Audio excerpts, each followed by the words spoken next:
ఏం చేస్తాం? ఎట్లా చేస్తాం? రోజు ప్రార్థన చేస్తాం, ప్రార్థన చేస్తాం, మరలా మరలా ప్రార్థన చేస్తూ ఉంటాం.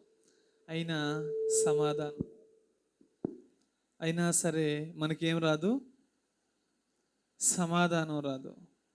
ఏంటి ప్రభా, నా ప్రార్థన వింటున్నావా? నువ్వు మౌనముగా ఎందుకుంటున్నావు?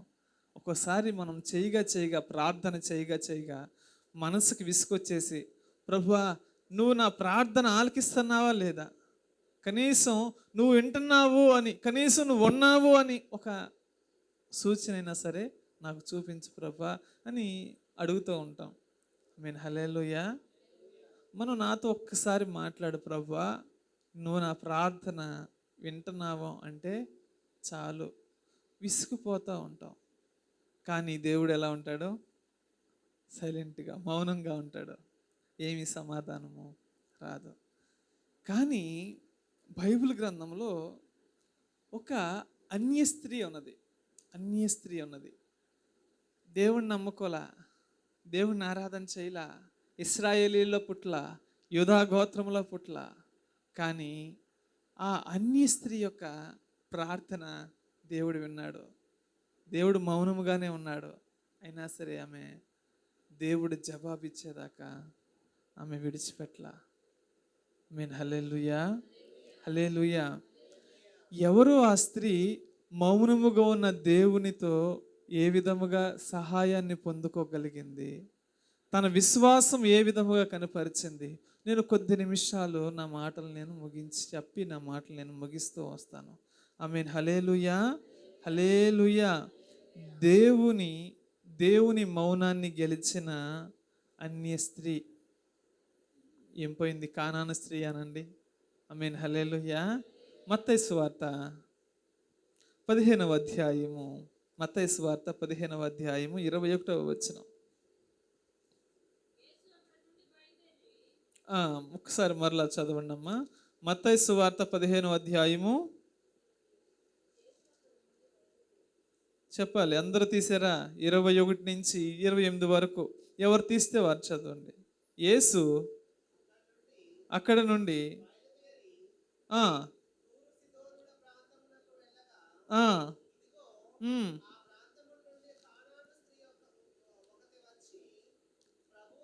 ఆ ఆ ఆ బహు బాధపడుచున్నదని కేకలు వేసెను. ఆ ఆమెతో ఒక్క మాట అయినను చెప్పలేదు. చాలండి. హల్లెలూయా. యేసు ప్రభు ఇక్కడ ఏం చేశాడు? ఒక్క మాట అయినను చెప్పలేదు. దేవుడి నామానికి స్తుతి కలుగును గాక. మీరు ఇక్కడ ఈ ప్రాంతాన్ని మీరు చూసినట్లయితే, ఈ సందర్భాన్ని చూసినట్లయితే, యేసు ప్రభు వారు తన వాడుక చొప్పున, తన రోజువారి దినచర్య ఏంటి? యేసు ప్రభు వారి దినచర్య ఏంటి? సువార్త ప్రకటించడం, స్వస్థతలో మహోన్నతమైన గొప్ప కార్యాలు, అద్భుత కార్యాలు చేయడం యేసు ప్రభు వారి రోజు దినచర్య. అదే కదా, రోజు అనేక మంది వేలాది మందిగా యేసు ప్రభు దగ్గరికి వస్తూ ఉన్నారు. వారందరినీ స్వస్థపరుస్తున్నాడు కదా. వారందరికీ సువార్త, మంచి వార్త, శుభవార్త చెప్పడం యేసు ప్రభు వారి పని. అలా వెళుతూ మార్గ మధ్యంలో ఏ ప్రాంతం అది? తూరు సిదోను ప్రాంతముల మధ్యగా ఆయన వెళుతూ ఉన్నాడు.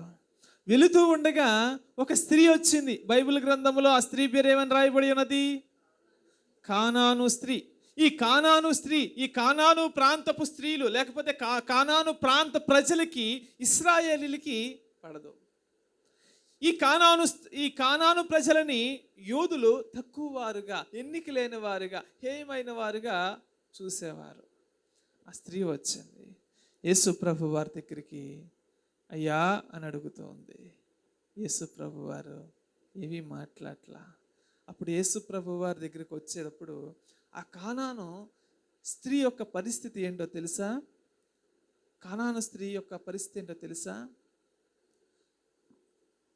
ఆమె కుమార్తె ఉన్నది. ఆ కుమార్తె అనేక అనేక సంవత్సరములుగా దెయ్యము పట్టి ఉన్నది. అనేక సంవత్సరములుగా దెయ్యం పట్టి ఉన్నది. ఎక్కడికి వెళ్ళినా సరే ఆ దెయ్యము వదలటం లేదు. అనేక పర్యాయములు ఆ దెయ్యము ఆ పాపని చంపాలని చూచింది. అయ్యా అక్కడికి వెళ్ళండి అయ్యా, అక్కడ భూత వైద్యులు ఉన్నారు. వెళ్ళింది, స్వస్థత లేదు. అయ్యా ఇక్కడ కాదు, ఫలానా ప్రాంతంలో ఉన్నారు, అక్కడికి వెళ్ళండి, ఏమీ కార్యం లేదు. మన ప్రజలలోనే అనేక మంది దేవీ దేవతలు ఉన్నారు కదా, లేక ఇంకా ఉన్నారు కదా, అక్కడికి వెళ్దాం అని అక్కడికి వెళ్ళింది. ఎక్కడికి వెళ్ళినా సరే కార్యము జరగలేదు. యేసు ప్రభు వారి గురించింది ఏమనిన్నది? యేసు ప్రభువారు ఆయన మెస్సయే అంట. ఇశ్రాయేలీయులకు అలాగే భూదిగంతములకు రాబోతున్న విమోచకుడు ఆయనేనట. ఆయన వచ్చి గుడ్డివారు చూస్తున్నారు, చెవిటివారు వింటున్నారు, కుంటివారు నడుస్తున్నారు, కుష్ఠరోగులు స్వస్థత పొందుతూ ఉన్నారు. ఆయన అనేక అద్భుతాలు చేస్తూ ఉన్నాడు. దెయ్యాలు చూచి ఆయన చూచి విలవిలలాడి పారిపోతూ ఉన్నాయి. అనేక దెయ్యాలను వెళ్ళగొట్టాడు అని విన్నది ఆవిడ. ఆమె పరిస్థితి ఏంటి? ఆమె కూతురి పరిస్థితి ఏంటి? ఎన్ని సంవత్సరాల నుంచి ఇబ్బంది పడుతుంది? దెయ్యం పట్టి చాలా సంవత్సరాల నుంచి ఇబ్బంది పడుతూ ఉంది. వచ్చింది యేసు ప్రభు దగ్గరికి వచ్చింది. యేసు ప్రభు దగ్గరికి వచ్చి అయ్యా అంటూ ఉంటుంది. ఆమేన్, హల్లెలూయా, హల్లెలూయా. యేసు ప్రభు వారు మౌనంగా ఉన్నారు, ఏమీ మాట్లాడలేదు. అయ్యా అని అడుగుతోంది. యేసు ప్రభు వారు ఏమీ పలకట్లేదు. ఆమేన్, హల్లెలూయా. దేవుని ప్రియులారా, మనము కూడా ఆ కానాను స్త్రీ వలె అనేక పర్యాయములు దేవుని దగ్గరికి వస్తూ ఉంటాం, దేవుడిని అడుగుతూ ఉంటాం. మనకి జవాబు రాకపోవచ్చు, దేవుణ్ణి అడిగినప్పుడు మనకి ఆ ప్రత్యుత్తరము రాకపోవచ్చు, కానీ దానికి పరిష్కారం మాత్రం యేసు ప్రభు దగ్గరికి. దానికి పరిష్కారం ఎక్కడుంది? దేవుని దగ్గరే. ఈ కానాను స్త్రీ అనేక మంది దగ్గరికి వెళ్ళింది. ఎక్కడెక్కడికి వెళ్ళినా సరే ఏ ప్రయోజనం లేదు. కూతురేమో చావు బ్రతుకుల మధ్యన ఉన్నది. పరిష్కారం ఏమి? ఇక్కడ సమస్య ఉన్నది. ఎక్కడికి వెళ్ళినా ఆ సమస్యకి పరిష్కారం లేదు. దానికి పరిష్కారం ఏంటి అంటే నజరేయుడైన యేసు ప్రభు వారు మాత్రమే. ఆయన మాత్రమే నా కూతురిని స్వస్థపరచగలడు, ఆయన మాత్రమే ఆ దయ్యాన్ని వెళ్ళగొట్టగలడు అని నమ్మిందామె. యేసు ప్రభు వారు పిలిచిన మౌనముగానే ఉన్నారు. అయ్యా అని పిలిచాడు, మౌనముగానే ఉన్నాడు. కానీ ఆమె ఏం విడిచిపెట్టలేదు. ఆ సమస్యకి పరిష్కారము ఇక్కడే ఉందని ఆమె నమ్మింది. దేవుని సంగమ, దేవుని ప్రియులారా, మన జీవితంలో కూడా అనేక శోధనలు, సమస్యలు, ఇబ్బందులు వెళ్ళగొట్టబడుతూ వెళుతూ ఉన్నామేమో. కానీ నీ సమస్యకి నువ్వు ఎక్కడికి వెళ్ళినా సరే సమస్యకి పరిష్కారము లేదు, జవాబు లేదు. దానికి మాత్రము యేసు ప్రభువే పరిష్కారం. నా జీవితంలో మా తల్లిగారు చిన్న వయసులో చనిపోయారు. తండ్రి గారు 16 ఆ సంవత్సరంలో చనిపోయారు. లోకంలో ఉన్నాను, లోకంలో తిరుగుతూ ఉన్నాను. నాకు మంచి చెడు ఇట్లా చేయి అట్లా చెప్పేవాళ్ళు ఎవరూ లేరు. నా జీవితం నా చేతిలో ఉంది. ఏం చేయాలో తెలియదు, ఎక్కడికి వెళ్ళాలో తెలియదు. ఆ సమయంలో ప్రభు నాతో నన్ను దర్శించాడు. ప్రభు నన్ను బలపరిచాడు. ఏ విధంగా తెలుసా? ఒకే ఒక్క మాట చేత నన్ను దేవుడు పట్టుకున్నాడు. దావీదు నిరాకరింపబడ్డాడు. అనేక మంది రక్త సంబంధులు 7 ఉన్నారు. 7లో ఎన్నిక లేని వాడిగా, నిరాకరింపబడిన వాడిగా దావీదు ఉన్నాడు. 10 మంది సహోదరులు ఉన్నారు యోసేపుకి. అంతమంది ఉన్న తల్లిదండ్రులు ఉన్న అందరూ ఎవరో లేని అనాదిలాగా ఉన్నాడు, నిరాకరింపబడ్డాడు. అయినా సరే ఎన్నుకుని గొప్ప జనాంగంగా యోసేపును చేశాడు. ఆమేన్, హల్లెలూయా, హల్లెలూయా. ఎవరు విడిచిపెట్టలా. నిరాకరింపబడినప్పుడు దేవుడు గొప్ప కార్యాలు. ఆ మాటతో నన్ను దేవుడు పట్టుకున్నాడు. నేను ఈరోజు నిరాకరింపబడ్డానా, నేను ఈ లోకంలో నేను ఒంటరి వాడిని అయ్యానా అని ఏ దిక్కు తోచని స్థితిలో నేను ప్రభువుని నమ్ముకున్నా. దేవుడు నన్ను బలపరిచాడు. ఆమేన్, హల్లెలూయా. దేవుని సంగమా, ఒకవేళ మీ సమస్య కూడా అలాంటిది అయి ఉండవచ్చు, మీకు వచ్చిన ఇబ్బంది కూడా అలాంటిది అయి ఉండవచ్చు, శోధన కూడా అలాంటిది అయి ఉండవచ్చు. కానీ ఈరోజు మీరు ప్రభు దగ్గరికి మాత్రమే, మీరు ఎక్కడికి వెళ్ళినా సరే ఆ సమస్యకి పరిష్కారము లేదు, ఆ ఇబ్బందికి పరిష్కారము లేదు. యేసు ప్రభు దగ్గరికి మాత్రమే రావాలి. యేసు ప్రభు దగ్గర మాత్రమే ఆ సమస్యకి జవాబు ఉన్నది. ఆమేన్, హల్లెలూయా, హల్లెలూయా, హల్లెలూయా. ఆమె ఆ కానాను స్త్రీ అన్నిసార్లు యేసు ప్రభు ఒక మాట మాట్లాడకపోయినా సరే ఆమె ఏం చేస్తుంది? అడుగుతూనే ఉంది. అలాగే దేవుని ప్రియ సంగమా, యేసు ప్రభువు మనకి జవాబు ఇచ్చేదాకా, మన సమస్యకి పరిష్కారము దొరికేదాకా మనం ఏం చేయాలి? అడుగుతూనే ఉండాలి, అడుగుతూనే ఉండాలి. ఆమేన్, హల్లెలూయా. ఎందుకని అడగాలి? అడిగితేనే దేవుడు సహాయం చేస్తాడు. ఒక పేద విధవరాలు ఉన్నది. ఒక పేద విధవరాలు ఉంటూ ఉండగా ఆ పేద విధవరాలు ఒక అన్యాయాన్ని బట్టి ఒక అన్యాయస్తుడైన న్యాయాధిపతి దగ్గరికి వెళ్ళింది. తను దోచుకోబడ్డం బట్టో తనకు కలిగిన ఆ ఇబ్బందిని బట్టి నీవు నాకు న్యాయము తీర్చు అని అన్యాయస్తుడైన న్యాయాధిపతి దగ్గరికి వెళితే అతడు ఎన్నిసార్లు వెళ్ళినా సరే, అతను ఎవడు? అన్యాయస్తుడు న్యాయం తీరుస్తాడా? ఎన్నిసార్లు వెళ్ళినా న్యాయం తీర్చడు. వెళ్ళాడు, మళ్ళీ వెళ్ళింది, తీర్చలా, మరలా వెళ్ళింది, న్యాయము తీర్చలా, మరలా వెళ్ళింది, న్యాయము తీర్చలా, మరలా వెళ్ళింది, న్యాయము తీర్చలా. ఇట్లా తిరుగుతూ ఉండగా ఆ అన్యాయస్తున్న న్యాయాధిపతి కనిపించింది. ప్రాణం విసిగి చెందింది. ఈమె, నేను అన్యాయస్తున్నా ఉన్నాను, నేను ఎన్నిసార్లు అయినా సరే ఇవిడికి అన్యాయం చేస్తూ ఉన్నాను, అయినా సరే ఇవిడు నా దగ్గరికి వస్తుంది, ఈమెకి నేను తీర్పు తీరిస్తే నా దగ్గరికి రాదని విసిగి చెందాడు. ఆమేన్, హల్లెలూయా. అన్యాయస్తుడైన న్యాయాధిపతే అట్లా విసుగు చెందినప్పుడు దేవాది దేవుడు, ప్రభువులో ప్రభువు, మనల్ని విమోచించిన నజరేయుడని యేసు ప్రభు, మన కోసము ప్రాణం పెట్టిన యేసయ్య మనల్ని విడిచిపెడతాడా? మన ప్రార్థన చేసినప్పుడు విడిచిపెడతాడా? కానీ దేవుడు మనల్ని పరీక్షిస్తున్నాడు అంతే. ఆమె ఎంతసేపు నిలబడుతుంది? ఈ కానాను స్త్రీ ఎంతసేపు ఇక్కడ ఉంటుంది? ఈమె ఎంతసేపు విశ్వాసము చూపిస్తుంది అని యేసు ప్రభు ఆమెను పరీక్షిస్తూ ఉన్నాడు. ఆమేన్, హల్లెలూయా. దేవుని నామానికి స్తుతి కలుగును గాక. సంగమా, నీ సమస్యను బట్టి దేవుడు నిన్ను పరీక్షిస్తున్నాడేమో, నువ్వు ప్రార్థన చేస్తున్నా జవాబు దొరకటలేదేమో. పరీక్షలో నిలబడు, బహుమానాన్ని పొందుకోగలుగుతాం. అయితే ఈ విధంగా జరుగుతుంది. కానాను స్త్రీ ఈ విధంగా ఉంటుంది.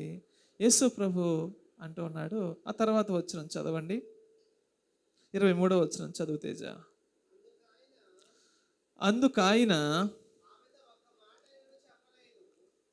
అందుకాయన ఆమెతో ఒక్క మాట అయినను చెప్పలేదు. అప్పుడు ఆయన శిష్యులు వచ్చి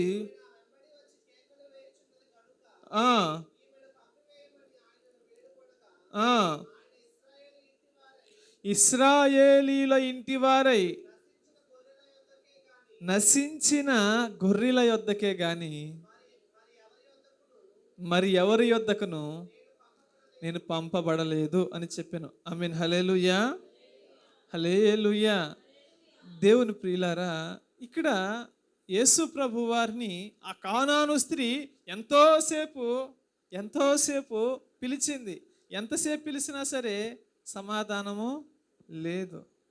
అయితే ఇక్కడ మీరు తెలుసుకోవాల్సింది ఏంటంటే మూడు పరీక్షలు ఇక్కడ ఉండి తన విశ్వాసాన్ని గురి చేసిన 3 పరీక్షలు నేను ఒక్కొక్కటిగా నేను చెప్తాను. ఇక్కడ ఏంటంటే యేసు ప్రభు వారు ఎంతసేపు పిలిచినా పిలవలేదు. అయితే ఆమె అడుగుతూ ఉండగా పక్క వారికి ఇసుకొచ్చింది. ఎవరని? ఆమె అన్నిరాలు, కానాను స్త్రీ. ఆమె మా దగ్గరికి రావడం ఏంటని శిష్యులకి విసుకొచ్చి యేసు ప్రభువుని శిష్యులు అడిగితే యేసు ప్రభు ఆవిడకి సమాధానం చెప్పకుండా వీళ్ళకి సమాధానం చెప్తున్నాడు. ఎంత బాధగా ఉంటుంది. మరలా యేసు ప్రభు వారు చెప్పే మాట ఏంటి? నేను ఇశ్రాయేలీల కోసమే పంపబడ్డాను కానీ ఇంకెవరి కోసం?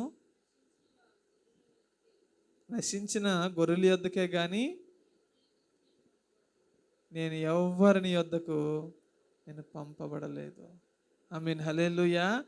ఒక మాటలో చెప్పాలని, నేను నీకు సహాయము చేయను, నేను ఇశ్రాయేలీలకే నేను సహాయం చేస్తాను అని కుండ బద్దలు కొట్టినట్లు యేసు ప్రభు వారు చెప్పారు. కానీ ఆమెకు వచ్చిన మూడు పరీక్షలు ఏంటో నేను ఒక్కొక్కటిగా నేను చెప్తాను. మీరు చాలా జాగ్రత్తగా ఆలకించండి. ఆమేన్, హల్లెలూయా, హల్లెలూయా, హల్లెలూయా. మొదటి పరీక్ష ఏంటి అంటే, యేసు ప్రభు వారు ఎంతసేపు పిలిచినా సరే పిలవకుండా మౌనముగా ఉన్నారు. మొదటి పరీక్ష. ఏ సమాధానము ఇవ్వలేదు. ఇవ్వకపోగా శిష్యులు మాట్లాడితే శిష్యులకు సమాధానం ఇచ్చారు కానీ ఆమెతో ఒక్క మాట కూడా మాట్లాడలా. రెండవ పరీక్ష తిరస్కారం. ఏంటి ఆ పరీక్ష అంటే, శిష్యులు ఉన్నారు, ఆమెను పంపివేసేయి అని శిష్యులు అంటూ ఉన్నారు. తిరస్కారం ఎదుర్కొంటుంది. ఏంటి అక్కడ? మీరు ఎన్నిక లేని వారు, మీరు మా దగ్గరికి రావడం ఏంటి? నేను మీకు సహాయం, ఆమెను పంపివేసే ప్రభువా అని తిరస్కారం ఎదుర్కొంటుంది. ఆమేన్, హల్లెలూయా. మనము ఇలాంటి పరీక్షల్లో వెళుతున్నామేమో. దేవుడు సహాయం చేయపోగా ఇక్కడ భూమి మీద మనం అనేక మంది దగ్గరికి సహాయం కోసం వెళ్తే, మీరు నాకు సహాయం చేస్తారా అని మనవారి దగ్గరికి, స్నేహితుల దగ్గరికి, బంధుమిత్రుల దగ్గరికి, ఇంకా ఎవరైనా సరే దగ్గరికి వెళితే వారు మనల్ని తిరస్కరించవచ్చు. మనకు రావాల్సిన సహాయాన్ని రాకుండా చేయవచ్చు. చెప్తూ ఉంటారు కదా, దేవుడు వరం ఇస్తే చెప్పాలి, పూజారి కరుణించలేదంట, దేవుడు వరం ఇచ్చాడు కానీ. ఆమేన్, హల్లెలూయా. అంటే ఎవరో మనకు సహాయం చేయాలని చూచినా ఈ భూమి మీద కొంతమంది ఏం చేస్తారు? తిరస్కరిస్తూ ఉంటారు. ఈరోజు నీ సమస్యలో, లేకపోతే నువ్వు పేదవాడువని, లేకపోతే నువ్వు పేదరాలువని, నువ్వు గొప్ప స్థితిలో లేవని, నీ వెనకాల ఎవరో లేరని, నిన్ను అడిగినా సరే మాట్లాడేవారు లేరని నిన్ను ప్రజలు తిరస్కరించవచ్చు. తిరస్కరించినా సరే నువ్వు ప్రభువుని విడిచిపెట్టవద్దు. ప్రభువే సహాయం చేస్తాడు. మూడవ పరీక్ష ఏంటో నేను చెప్తాను. దేవునికి స్తోత్రం. ఆమేన్, హల్లెలూయా, హల్లెలూయా. మాట 23 వచనం మరలా చదువు తేజ.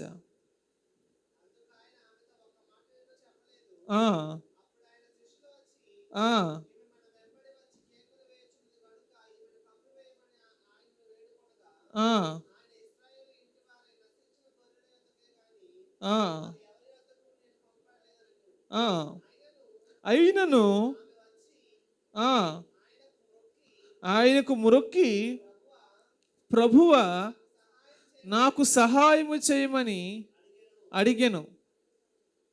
అందుకు ఆయన పిల్లలు రొట్టె తీసుకొని కుక్క పిల్లలకు వేయుట యుక్తము కాదని చెప్పెను. ఆమేన్, హల్లెలూయా. మూడవ తిరస్కారం ఏంటి అంటే, ఇక్కడ మొట్టమొదటిగా యేసు ప్రభు వారే మౌనంగా ఉన్నారు, సమాధానం ఇవ్వట్లా. శిష్యులకు సమాధానం చెప్పారు. శిష్యులు ఈవిడ ఏదో ఒక రకంగా పంపించు ప్రభువా అని అడుగుతున్నారు. ఈవిడ అవమానపరుస్తూ ఉన్నారు. రెండవ తిరస్కారం. మూడవ పరీక్ష ఏంటి? యేసు ప్రభు వారే పిల్లలకు వేసే ఆహారం కుక్క పిల్లలకు వేయటం యుక్తము కాదు అని యేసు ప్రభు వారు మరలా ఆవిడేం చేస్తున్నారు? ఒక రకంగా చెప్పాలంటే అవమానపరుస్తున్నారు. ఆవిడేం చేస్తున్నారు? అవమానపరుస్తూ ఉన్నారు. ఆమేన్, హల్లెలూయా, హల్లెలూయా. దేవుని సంగమా, అవమానాలు నీ జీవితంలో వస్తూ ఉంటాయి. అవమానాలు నీ జీవితంలో వచ్చిన నీవు విశ్వాసాన్ని విడిచిపెట్టకూడదు. అవి ఎందుకు వస్తున్నాయంటే నీ విశ్వాసాన్ని పరీక్షించడం కోసమే. అక్కడ ఆ స్త్రీ విషయంలో, ఆ కానాను స్త్రీ విషయంలో యేసు ప్రభు ఎందుకు మౌనముగా ఉన్నాడు అంటే ఆమె విశ్వాసాన్ని పరీక్షించడం కోసము. అక్కడ శిష్యులు అన్ని మాటలు అంటూ ఉన్నా సరే యేసు ప్రభు మౌనముగా ఉన్నాడు అంటే ఆమె విశ్వాసాన్ని పరీక్షించడం కోసమే. యేసు ప్రభువు ఆమెను ఎందుకు ఆ మాట అన్నాడు అంటే ఇంకా ఈమె ఎంతసేపు నిలబడుతుంది, ఇంకా ఎంత విశ్వాసాన్ని కనుపరుస్తుంది అని ఆయన ఆ విధముగా మాట అన్నాడు. దేవుని సంగమా, నీ జీవితంలో ఇంకా ఇబ్బందులు ఎదుర్కొంటున్నావా? అవమానాలు ఎదుర్కొంటూ ఉన్నావా? చుట్టుపక్కల నుంచి, లేకపోతే కుటుంబంలో నుంచి, ఇరుగు పొరుగు వారి నుంచి, బంధువుల నుంచి నువ్వు ఇంకా సమస్యలు ఎదుర్కొంటున్నావా? ఎన్ని ఎదుర్కొన్నా సరే నీవు నీ విశ్వాసాన్ని కోల్పోవద్దు.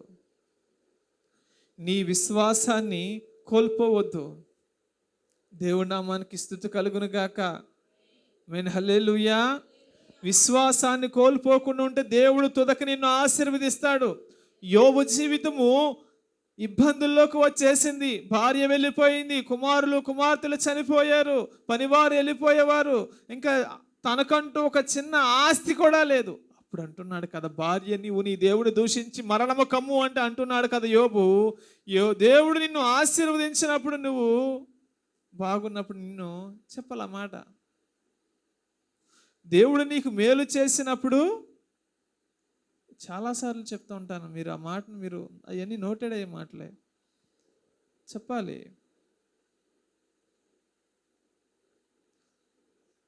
దేవుడు నువ్వు మేలు అనుభవించినప్పుడు కీడు కూడా నువ్వు అనుభవించలేవా అని అంటూ ఉంటాడు. ఆమేన్, హల్లెలూయా. అది విశ్వాసం. అదేంటిది? విశ్వాసం. దేవుని సంగమా, ఎన్ని ఇబ్బందులు నీ జీవితంలోకి వచ్చినా విశ్వాసాన్ని కోల్పోకూడదు.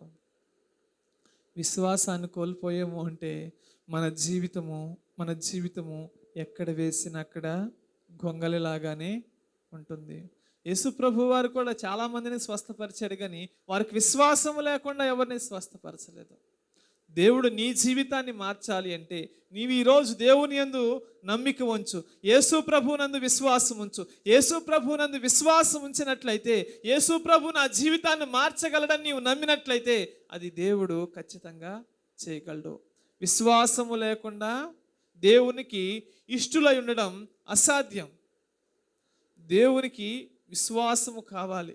విశ్వాసం ఉంటే దేవుడు నిన్ను గొప్పగా దీవించబోతున్నాడు, దేవుడు నిన్ను గొప్పగా ఆశీర్వదించబోతున్నాడు. కానీ మనకు కావాల్సింది ఏంటి? విశ్వాసం. మొట్టమొదటిది ఏంటి? మొట్టమొదటి ఏంటిది? సమస్యలో కూడా సంకల్పాన్ని మనము విడిచిపెట్టకూడదు. మూడవది ఏంటి? మన విశ్వాసము పరీక్షింపబడినా సరే ఏం చేయాలి? మనము దేవుడిని విడిచిపెట్టకూడదు, నిలబడాలి. ఆమేన్, హల్లెలూయా. మూడో విషయం 27వ చరణం చదువు చేసాం. ఆమె నిజమే ప్రభువా, అయితే కుక్క పిల్లలు కూడా తమ యజమానుల బల్ల మీద నుండి పడే మొక్కలు తిను కదా అని చెప్పాను.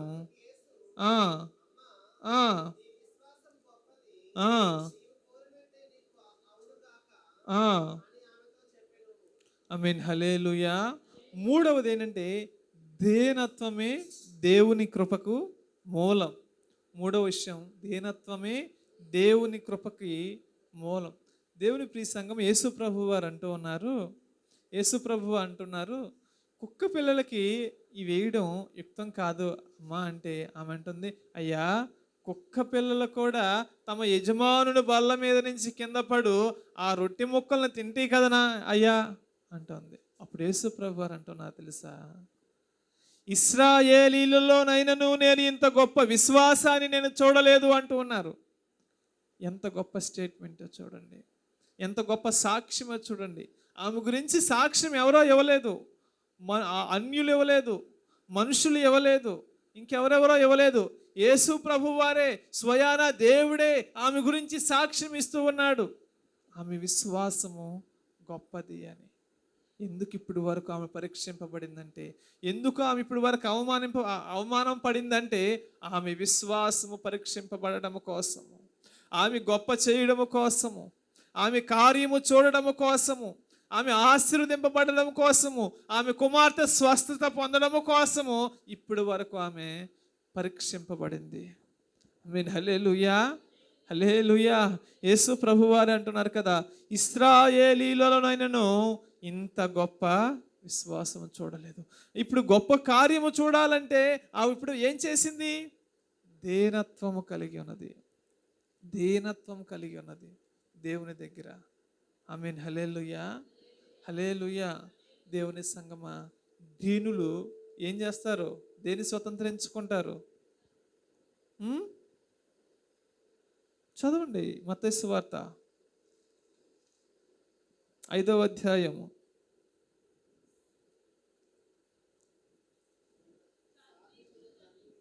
సాత్వికులు ధన్యులు, వారు పరలోక రాజ్యమును స్వతంత్రించుకొందరు. ఆమేన్. హల్లెలూయా, హల్లెలూయా.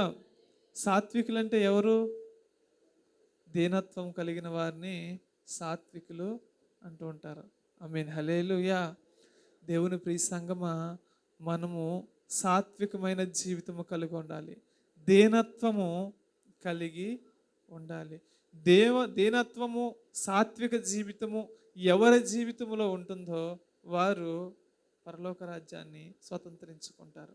దేవునికి ఇష్టంగా ఉండాలంటే మనము దీనత్వం కలిగి, ఏదన్నా మనము లోబడిపోయే మనసు, దీనత్వం, సాత్వికం, దేవునికి ఊరికనే లోబడిపోయే మనస్తత్వం. దేవుని దగ్గర మన తెలివితేటలు, మన జ్ఞానాన్ని, మన వివేచనని దేవుని దగ్గర చూపించకూడదు. ఎక్కడ చూపించినా సరే దేవుని దగ్గర ఎలా ఉండాలి? దీనత్వంగా ఉండాలి. మన జ్ఞానము మన తెలివితేటలు దేవుని దగ్గరికి చూపిస్తే ఆయనకి నచ్చదు. దీనుల్ని ఆయన ఇష్టపడుతున్నాడు. ఆయన కృపను మనం నోచుకోవాలి అంటే మనం ఏం చేయాలి? ఆయన కృపను మనం నోచుకోవాలంటే ఏం చేయాలి? దీనత్వము కలిగి ఉండాలి. ఆమేన్. హల్లెలూయా, హల్లెలూయా. సమయం అయిపోయింది. నా మాట ఒక్క మాట చెప్పి నేను ముగించేస్తాను. ఆమేన్. హల్లెలూయా, హల్లెలూయా. ఆ తర్వాత వచ్చిన చదువు తేజ.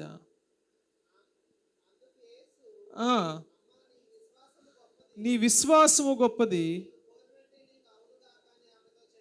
ఆమేన్. హల్లెలూయా. ఆ గడియలోనే ఆమె కుమార్తె స్వస్థత పొందినది.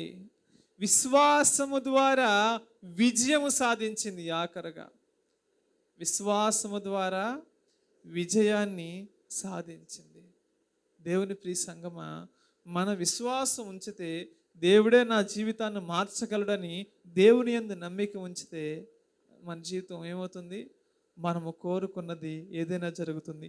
ఒక విషయం, మన జీవితం విషయం అనే కాదు, మనం ఏ పని తలంచినా సరే ఆ పని దేవుడు ఖచ్చితంగా చేస్తాడు. ఆమేన్. హల్లెలూయా, హల్లెలూయా, హల్లెలూయా. ఇప్పుడు మానస ఇప్పుడు ప్రార్థన చేసి 10th క్లాస్ ఎగ్జామ్ రాసింది, ప్రార్థన చేస్తుంది ఫస్ట్ రావాలని. తన విశ్వాసం ఉందనుకోండి, దేవుడు ఖచ్చితంగా సహాయం చేస్తాడు. విశ్వాసం అంటే ఉంచాను కదా, దేవుడే సహాయం చేస్తాడని ఏం చదవకుండా, ఏం ప్రిపేర్ అవ్వకుండా ఎగ్జామ్కి వెళ్ళేటప్పుడు పాస్టర్ గారి దగ్గరికి వచ్చి ఆ పెన్నుకి ప్రార్థన, ఆ ఫ్యాడ్కి ప్రార్థన చేపించుకుని వెళ్తే ఫస్ట్ వస్తుందా? లేకపోతే పాస్ అవుతుందా? పాస్ అవుతుందా? చెప్పాలి. అంటే చాలామంది ఉంటారు మన దగ్గర. మానస ఉంది కాబట్టి మానస ఉదాహరణగా చెప్తున్నాను. అందరి నిమిత్తమే తనమే చెప్తున్నాను, ఎందుకంటే చిన్నది కాబట్టి. ఆమేన్. హల్లెలూయా. చెప్పాలి, తను పాస్ అవుతుందా? మనకి విశ్వాసం కావాలి, కానీ మనకేం కావాలి? అక్కడ క్రియలు కావాలి. తను కష్టపడలేకపోతే ఏమీ లేదు. యేసు ప్రభు అంటున్నాడు కదా, యాకోబు పత్రికలు అంటుంటాడు కదా, విశ్వాసము లేని క్రియలు మృతము, విశ్వాసము లేని క్రియలు మృతము. ఇద్దరు అనుకున్నారట, నీ దగ్గర విశ్వాసం ఉంది కదా, నా దగ్గర క్రియలు ఉన్నాయి కదా, నువ్వు విశ్వాసం చూపించు, నేను క్రియలు చూపిస్తానంటే పని అవ్వదు. క్రియలు ఉండాలి, విశ్వాసము ఉండాలి. ఇద్దరి దగ్గర కాదు, ఒకరి దగ్గరే ఉండాలి. విశ్వాసము, క్రియలు. ఆమేన్. హల్లెలూయా, హల్లెలూయా. ఇక్కడ చలి, ఎవరికన్నా చలి కాగుతుంది అనుకోండి, యాకోబు పత్రికలో చెప్తూ ఉంటాడు, చలి కాచుకున్న వాడికి నువ్వు వెళ్ళి చలి కాసుకో, దుప్పటి కప్పుకో, నువ్వు మంట పెట్టుకో అంటే అతను చలిలో ఉన్నాడు అసలే. మంచి బట్టలు వేసుకో అంటే ఉపయోగం ఉంది అతనికి చెప్పడం బట్టి. దేవుడే నీకు ఇస్తాడులే, దేవుడు నిన్ను ఆశీర్వదిస్తాడులే అని చెప్పడం వల్ల ఉపయోగం ఏమైనా ఉందా? మనం ఏం చేయాలో అది చేయాలి. అతనికి చెప్పాం, విశ్వాసం గురించి చెప్పాం. అతను చలికి అల్లాడుతూ ఉన్నాడు. అతనికి ఇప్పుడు ఏమి ఇవ్వాలి? ఏదన్నా రగ్గు, దుప్పటో ఏదన్నా ఇవ్వాలి. ఇంకా చాలా ఆగట్లా, అక్కడ ఏం పెట్టాలి? మంట పెట్టాలి. అవన్నీ మనం మాటలతో సరిపెట్టే క్రైస్తవ్యం వచ్చేసింది. నిజం దేని సంగమా? సంఘంలో ఇప్పుడు మాటలతో చెప్పేవారు, ఇట్లా చేద్దాం, అట్లా చేద్దాం, ఇట్లా ఉండాలి, అట్లా మాటలతో అవ్వదు. మనం పరలోక రాజ్యం, మనం ఈ లోక నివాసులము కాదు, మనం ఈ లోకములో యాత్రికులమును పరదేశికులమున ఉన్నాము. మన పౌరసత్వము భూ సంబంధమైన పౌరసత్వము కాదు, మన పౌరసత్వము పర సంబంధమైన పౌరసత్వము. మనం ఇక్కడ ఉండేవారము కాదు, పరలోక రాజ్యములో ఉండేవారము. ఇక్కడ యాత్ర చేసి మనం ఇక్కడికి వెళ్ళిపోయేవారమే. యాకోబు అంటూ ఉన్నాడు కదా, నేను యాత్ర చేసే దినములు ఎన్ని సంవత్సరములు? 130. అవి నాకు కష్టముగాను వేదనగాను బహు దుఃఖముగాను ఉన్నవి అంటున్నాడు. దేవుని సంగమా, ఇక్కడ మనం యాత్ర చేసి వెళ్ళిపోవలసిన వారమే దేవుని దగ్గరికి. దాన్ని మనం గుర్తుపెట్టుకోవాలి. ఇక్కడ మనం ఏం చేయాలి? అందుకని క్రియలతో కూడిన విశ్వాసాన్ని చేయాలి, సంతుష్టి సహితమైన భక్తి చేయాలి, పరలోకంలో మనం వెళ్ళడం కోసము మంచి భక్తి చేయాలి. మనం భక్తి కనుపరచాలి. ఒక అన్య స్త్రీ మౌనముగా ఉన్న దేవుని దగ్గర నుంచి ఆశీర్వాదము, స్వస్థత పొందుకోగలిగినప్పుడు మనం పొందుకోలేమా? అన్య స్త్రీ యేసు ప్రభు గురించి విందంతే. యేసు ప్రభు దగ్గర నుంచి వాళ్ళు చెప్పుకోవడం, వీళ్ళ గురించి చెప్పుకోవడం, వీళ్ళు చెప్పుకోవడం విందంతే. కానీ మనం వారము దేవుని వాక్యం వింటూ ఉన్నాం. దేవుని చేసే కార్యాలు చూడాలని మందిరములో మనం పాటలు పాడుతూ ఉన్నాం. చక్కని మనం పాటలు పాడుతూ ఉన్నప్పుడు ఆ పాటలో ఉన్న భావాలు మనము అర్థం చేసుకుని మనం ఆ విధంగా ఉంటే దేవుడి కార్యాలు మన దేవుడు చేస్తాడు. హల్లెలూయా. దేవుడి నామానికి స్తుతి కలుగును గాక. సంగమా, విశ్వాసం ఏ విధంగా ఉండాలి? క్రియలతో కూడిన విధముగా ఉన్నది. ఇక్కడ కానాని స్త్రీకి ఏముంది? ఇక్కడ విశ్వాసం ఉంది. వినుట మూలముగా విశ్వాసము కలుగును. ఆమె వినడం మూలముగా విశ్వాసం వచ్చింది యేసు ప్రభు మీద. యేసు ప్రభు దగ్గరికి వచ్చిన తర్వాత అప్పుడు ఏం చెప్పింది? ఆ విశ్వాసాన్ని క్రియల ద్వారా చూపించింది. దేవుడు నిన్ను పరీక్షిస్తాడు. సంఘములో పరీక్షిస్తాడా? నీ ఇంట్లో పరీక్షిస్తాడా? నీ జీవితంలో పరీక్షిస్తాడా? ఇతరుల దగ్గర పరీక్షిస్తాడా? లేకపోతే నీ ఇంకెక్కడెక్కడో నీ ధనం దగ్గర పరీక్షిస్తాడో తెలీదు. కానీ దేవుడు మాత్రం పరీక్షించడం తథ్యం. ప్రతి ఒక్కరిని పరీక్షిస్తాడు. వారు పరీక్షిస్తేనే వారు ఎలాంటి వారో మనకు తెలుస్తుంది. ఇప్పుడు 10th క్లాస్ ఇప్పుడు ఎగ్జామ్స్ రాశారు, ఇంటర్ ఎగ్జామ్స్ రాశారు, డిగ్రీ ఎగ్జామ్ రాశారు. ఎందుకు రాశారు? వీరు నేర్చుకున్నారా లేరా అని. అదే కదా పరీక్ష అంటే. హల్లెలూయా. ఇప్పుడు దేవుడు కూడా మనల్ని ఏం చేస్తున్నాడు? పరీక్షిస్తున్నాడు. పరీక్షలో నిలబడిన వారికే దేవుడు ఆ రాజ్యాన్ని ఇవ్వబోతూ ఉన్నాడు. అందుకని దేవుని ప్రియ సంగమా, విశ్వాసం కనపరుద్దాం. ఆ కానాను స్త్రీ మౌనముగా ఉన్న దేవుని కార్యాలు చూడగలిగింది. ఆమేన్. హల్లెలూయా, హల్లెలూయా, హల్లెలూయా. దేవుని మౌనాన్ని గెలిచిన అన్య స్త్రీ సాధారణ విశ్వాసి. మనం అంతకన్నా గొప్పగా మనం ఉండగలము. ఆమేన్. హల్లెలూయా. మనం ఏమేం చెప్పుకున్నాం ఒకసారి నాకు త్వరగా చెప్పండి, నా మాటలు నేను ముగించేస్తాను. మన సమస్య వచ్చినప్పుడు మొట్టమొదటిగా మన సంకల్పాన్ని విడిచిపెట్టకూడదు. ఆయన మాత్రమే మనకు సహాయం చేయగలడు. ఇంకొకటి, విశ్వాసం పరీక్షింపబడుతున్నప్పుడు మనం నిలబడాలి, పడిపోకూడదు. విశ్వాసం పరీక్షింపబడుతున్నప్పుడు మనం నిలబడాలి. మూడో విషయం చెప్పండి. దీనత్వం కలిగితే దేవు మన మనుషుల దీనత్వమే దేవుని కృపకి మూలం. దేవుని కృప పొందుకోవాలంటే మనం ఏం చేయాలి? దీనత్వం కలిగి ఉండాలి. ఆఖరిలో ఎన్ని చేస్తే మనకేమొస్తుంది? విజయం వస్తుంది. క్రియల మూలముగా మనం విశ్వాసాన్ని కనపరచాలి. దేవుని ప్రియ సంగమా, అట్టి విధంగా మనము కూడా దేవుని యందు క్రియల ద్వారా ఆయన యందు మనం ఆధ్యాత్మికంగా బలముగా నిలబడినట్లయితే దేవుని మనలో గొప్ప కార్యాలు చేస్తాడు. దేవుడు మనల్ని ఆశీర్వదిస్తాడు. సంగమా, మనము మాటల ద్వారా చెప్పేవారముగా కాక క్రియల ద్వారా చూపించేవారుగా ఉండాలి. మన సంఘము మన సంఘం నేను మీకు మరలా చెప్తూ ఉన్నాను, మరలా చెప్పుకుంటూ వస్తూ ఉన్నాను. సంఘం మంది పెద్దది కాకపోయినా నేను ఎప్పుడు పెద్ద బాధపడను. కానీ నేను ఎప్పుడు సంతోషపడతాను అంటే వాక్యానుసారంగా మీరు జీవిస్తున్నారే. ఈరోజు నేను పలానా వాక్యం, దేవుని వాక్యం నన్ను బలపరిచాడు దేవుడు, అదే మాట నేను వాక్యం ద్వారా చెప్పాను కదా, వీరు విన్నారు, అది చేశారు అని మీరు చేస్తారు. మీ జీవితంలో ఆ క్రియలు చూస్తాను కదా, అప్పుడు నేను నిజంగా సంతోషపడతాను. హల్లెలూయా, హల్లెలూయా. సంఘం పెద్దది, మన సంఘం పెద్ద సంఘం అయిపోతే నేనేమి పెద్ద దేవుడు సంతోషం, ఎవరైనా సంతోషపడతారు సంఘం ఇచ్చాడు దేవుడు అని అంటే నిజంగా సంతోషం అప్పుడు కన్నా.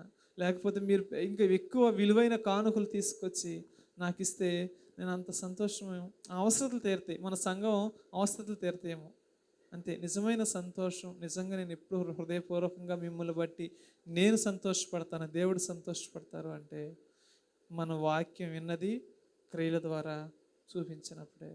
అప్పుడు దేవుని సంఘమా, మీరు పరలోక రాజ్యానికి ఖచ్చితంగా వెళతారు. మన సంఘంలో ఉన్నవారు ఖచ్చితంగా నేను పరలోక రాజ్యానికి వెళ్ళేటట్లు భక్తి చేయాలి.